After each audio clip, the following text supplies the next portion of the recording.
ang laki ng aking eyeball. Kaya ako,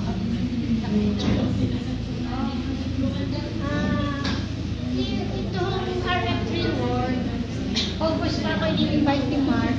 Hindi ko pinapansin dahil akala ko supplement na may cream. Hindi man ako mahilig maglagay ng cream. Tapos yung sabi ni Nelly, tingnan natin ang Permax, maganda raw.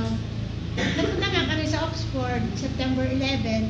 Sabi ko, lagyan agad ako dito, tsaka sa tuhod ko para ako'y mawala lang ang pain. Hindi pala agad maaalis.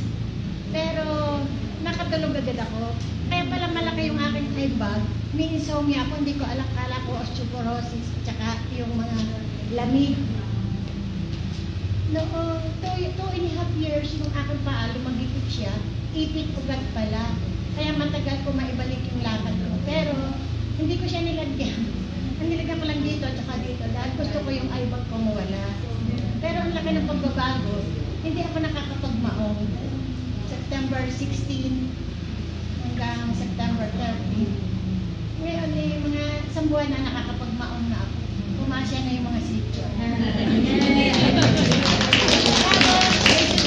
Tapos, yung tulog ko, tapos, nagpalala ako, sabi, lagyan ko na daw yung aking singit, tsaka yung kalak-kalakan. Nilagyan ko, nawala yung almoranas.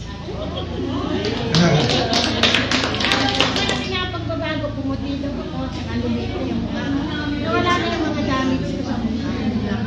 8 bote na ako.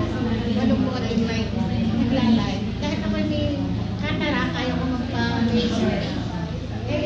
Nawawala din. Marami yung nagbago sa akin. Dahil ako dati hindi na umaalis. I'm 63 years old. Ayaw ko maalisin ng mga anak ko dahil pipilay-pilay daw ako. Pero, yan si Cecil. Pinagod ako ni Cecil. Hindi ako napunta ng mga Lucena, yan sa Magla. Ay, si Tita Lady ang pulis. Okay naman, sabi ka ng bata, huwag inay tayong pumunta traffic. Hindi makawala sa mga traffic. Galit na galit. Pero, alam mo niyo, maswerte ako dahil ang babae ko nila. First time ko sila nakikilala, hindi ko nga kilala downline ko.